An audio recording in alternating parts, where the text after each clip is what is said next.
This video is about the processes involved in digitizing analog signals.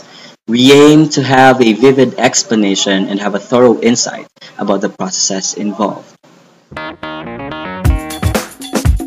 There is actually two major processes that is involved in digitizing analog signal: the quantization and discretization. Quantization is a process of splitting the set of continuous or discrete values into the finite number of intervals. Quantization is used in signal processing, including audio or video compression processes. In the elementary quantization, an integer value is divided into a natural number.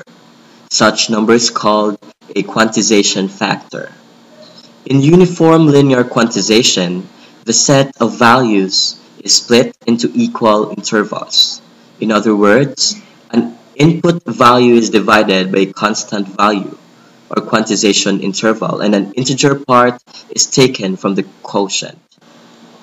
Please do not confuse quantization and discretization, and quantization interval and discretization interval respectively. In discretization, a time variable value signal is compared with a preset interval or discretization interval.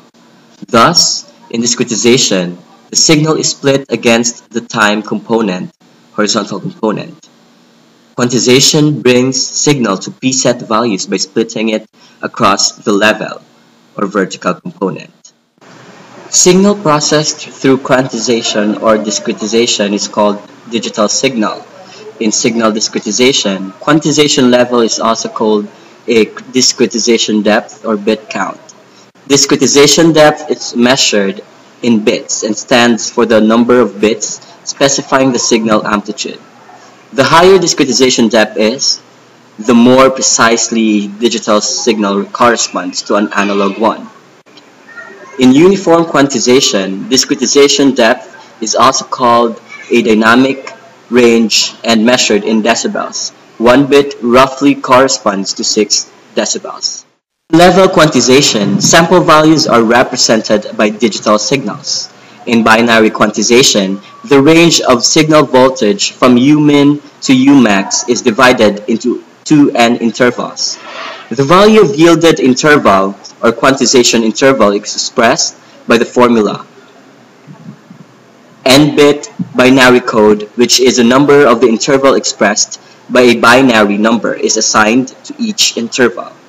The code of the interval where the voltage of a sample lies is assigned to that signal sample. Thus, an analog signal is represented through a sequence of binary numbers, which corresponds to the signal value in certain moments, example, by a digital signal. Note that each binary number is represented through a sequence of low and high level pulses.